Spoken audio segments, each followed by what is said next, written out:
Assalamualaikum warahmatullahi wabarakatuh. Alhamdulillahirabbil alamin wa bihi nasta'in wa ala umuri dunya waddin. Wassalatu wassalamu ala Rasulillah wa ala alihi wa sahbihi wa la nabiyya ba'da amma ba'du. Teman-teman yang senantiasa dirahmati Allah Subhanahu wa taala, insyaallah pada kesempatan kali ini kita akan membahas terkait sirah nabawiyah atau perjalanan luar biasa dari Nabi kita semua, Nabi Muhammad SAW.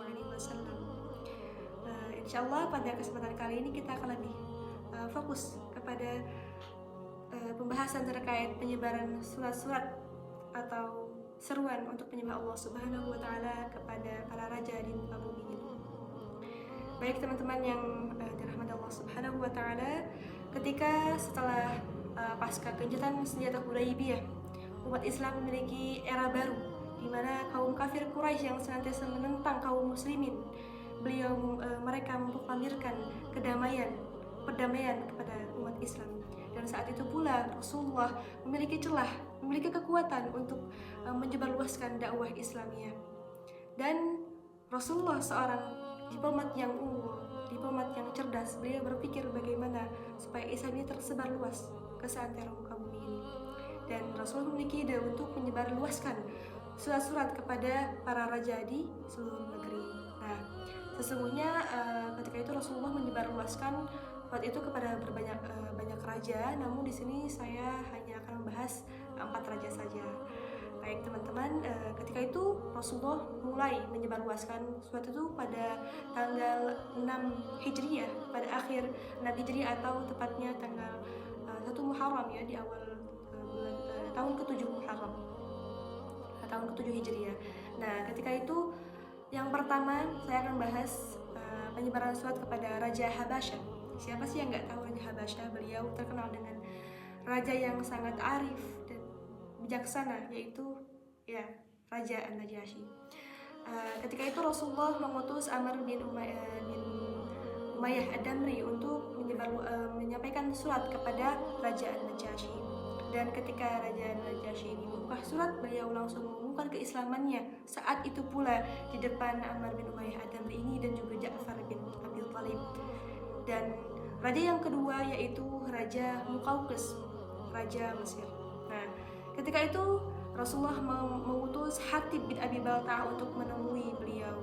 Namun Hatib bin Abi Balta'ah ketika masuk kerajaan, beliau menanyakan sesuatu kepada Raja Muqawqis. Beliau mengatakan, "Wahai Raja Muqawqis, sesungguhnya ada seorang raja sebelum engkau yang mengaku-ngaku sebagai Tuhan yang Maha Tinggi. Kemudian Allah Subhanahu wa taala mengazabnya dengan azab yang sangat berat di dunia maupun di akhirat. Dan cukuplah dia sebagai pelajaran bagimu dan janganlah engkau menjadi pelajaran bagi orang lain." Namun Raja Muqawqis ini mengatakan bahwa aku telah memiliki agama dan aku tidak akan meninggalkan agamaku sebelum aku menemukan agama yang lebih tepat dari agama ini. Kemudian Hatib bin Abi Balta'ah lantas menjawab bahwasanya, "Wahai Raja Muqawqis, hamba ingin mengajak engkau untuk memasuki Islam, agama yang dicukupi Allah Subhanahu wa taala. Dan Nabi Muhammad telah mengajak umat manusia, dan umat yang paling menentangnya adalah umat Yahudi, dan kaum yang paling menentangnya adalah kaum Quraisy, dan kaum yang paling dekat dengan beliau adalah umat Nasrani. Dan sesungguhnya tidaklah kabar gembira yang disampaikan oleh Nabi Musa terkait kedatangan Nabi Isa sama dengan kabar gembira yang disampaikan Nabi Isa terkait adanya Nabi Muhammad SAW. Dan begitupun terkait Rasulullah menyampaikan kepada umatnya untuk beriman kepada Al-Quran, sama halnya dengan engkau menyampaikan kepada kaum untuk menyembah, untuk beriman kepada kitab Taurat dan Injil. Nah, ketika itu Raja Muqawqis ini menyuruh, setelah membaca beliau menyimpan surat tersebut dalam bejana yang terbuat dari gading, dan beliau memberikan stempelnya dan memberikan kepada pelayannya. Dan beliau juga mengutus tukang tulis yang pandai berbahasa Arab untuk menulis balasan kepada Rasulullah SAW.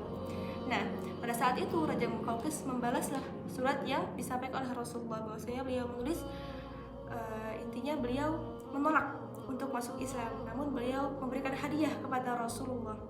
Nah, hadiah itu yang pertama beliau menghadiahkan 2 budak perempuan mulia kepada Rasulullah. Yang pertama adalah Maria Al-Qibtiyah, yang kita tahu Maria Al-Qibtiyah dijadikan istri oleh Nabi Muhammad SAW, dan dari beliaulah lahir Ibrahim, putra Nabi Muhammad.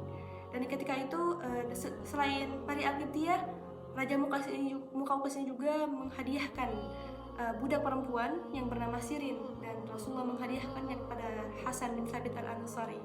Nah, selain itu pula Raja Muqawqis ini memberikan hadiah seekor bagol, yaitu peranakan unta dan keledai kepada Rasulullah. Ini adalah kisah raja kedua. Dan selanjutnya adalah raja yang ketiga, yaitu Raja Persia, yaitu Raja Kisra. Dan raja ini adalah raja yang paling beda di antara semuanya, karena beliau adalah raja yang sangat angkuh dan sombong. Nah, ketika itu Rasulullah mengutus Hudzaifah As-Sahmi untuk memberikan surat kepada Raja Kisra. Namun apa yang beliau lakukan? Beliau langsung merobek surat itu dan mengatakan bahwasanya seorang hamba yang hina dari rakyatku telah beraninya menulis namanya sebelum namaku. Dan ketika kabar sampai kepada Rasulullah SAW, beliau berdoa semoga Allah memuliakan kerajaannya. Dan memang benar, ketika setelah kejadian itu, Raja Kisra ini memberikan perintah kepada gubernur di Yaman, yaitu Bazan, untuk mengutus 2 anak buahnya menemui Rasulullah, dan beliau ingin Rasulullah dibawa ke hadapan Kisra.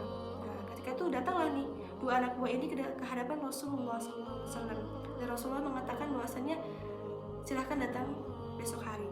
Nah, di saat itu pula sedang terjadi pemberontakan di kerajaan Persia ini. Ketika itu setelah pasca mereka kalahan dari kaum Romawi, Syihrawai sebagai anaknya Kisra ini dia membunuh ayahnya. Nah, Raja Kisra ini dibunuh oleh Syihrawai. Ketika itu, nah datang lagi nih dua buah anak ini kepada Rasulullah SAW, dan Rasulullah mendapatkan kabar dari wahyu yang disampaikan oleh Allah Subhanahu Wa Taala bahwasanya Raja Kisra telah meninggal dan dibunuh oleh anaknya Syihrawai. Dan ketika itu 2 anak buahnya mengancam Rasulullah dan mengatakan bahwasanya kami datang ke sini itu untuk memberikan ancaman yang ringan, dan sekarang engkau mengatakan hal ini. Nah, apakah engkau berani jika kami melaporkan hal ini kepada raja kami? Nah, kemudian Rasulullah menjawab, ya silakan kalian katakan kepada raja kalian, dan sampaikan pula kabar ini bahwasanya Raja Kisra telah meninggal. Nah, kemudian 2 anak buah ini kembali lagi lah ke Yaman, ke gubernur Yaman, yaitu Bazan. Dan ketika disampaikanlah tentang bagaimana Rasulullah tahu tentang keadaan Raja Kisra, datang pula surat pemberitahuan yang mengatakan bahwa Raja Kisra memang sudah dibunuh, sudah meninggal. Dan Syihrawai, anaknya Kisra ini, menyatakan bahwa Nabi Muhammad adalah utusan yang benar, maka engkau harus mentaatinya. Dan Masya Allah, keajaiban yang Allah berikan pada peristiwa ini, gubernur Yaman dan pengikutnya, kaumnya, semuanya masuk Islam. Alhamdulillahirrahmanirrahim. Masya Allah. Teman-teman yang dirahmati Allah Subhanahu Wa Taala, itu kisah raja yang ketiga. Ya. Sekarang kita beralih ke raja yang terakhir ya, yang keempat, yaitu Raja Romawi. Dan kita tahu siapa rajanya? Ya, Raja Heraklius. Nah, ketika itu Rasulullah mengutus Dihyah bin Khalifah Al-Kalbi untuk memberikan surat kepada penguasa Busro, dan penguasa Busro ini memberikan surat kepada Heraklius. Dan bagaimana respon Heraklius? Ya, beliau menerimanya. Namun ketika itu Heraklius menyuruh kaum Quraisy yang saat itu berdagang di Yaman untuk datang ke kerajaan, dan ketika itu Raja Heraklius menanyakan segala hal tentang Nabi Muhammad SAW, menanyakan bahwa bagaimana kaumnya, bagaimana beliau berdakwah, dan lain sebagainya. Dan ketika itu kaum Quraisy yang datang itu adalah Abu Sufyan bin Harb, dan ketika itu Raja Heraklius menyatakan bahwa ya memang benar, kami yakin bahwa Rasulullah itu seorang yang benar dan tidak berdusta. Dan keajaiban lagi teman-teman, bahwasannya Abu Sufyan bin Harb saat itu kan belum masuk Islam nih, dan ketika beliau mendengar pernyataan Raja Heraklius yang menyatakan bahwa Rasulullah itu benar, Nabi Muhammad itu benar, maka Abu Sufyan bin Harb masuk Islam. Namun sayangnya Raja Heraklius tidak masuk Islam, teman-teman, karena beliau merasa bahwa ini adalah harga diri yang harus saya jaga di depan kaumnya, seperti itu, teman-teman.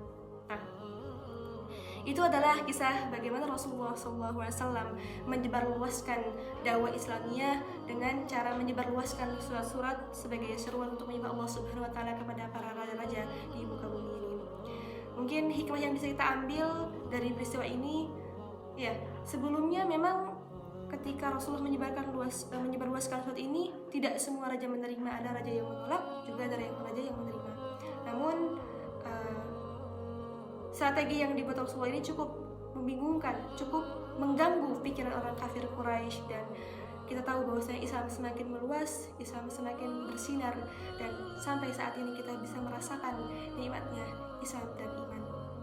Teman-teman yang dirahmati Allah Subhanahu wa taala, mungkin itu saya yang bisa saya sampaikan, dan semoga kita dapat merasakan iman, dapat merasakan Islam sampai akhir hayat kita, sehingga kita dapat merasakan bersanding dengan Rasulullah SAW di surga kelak.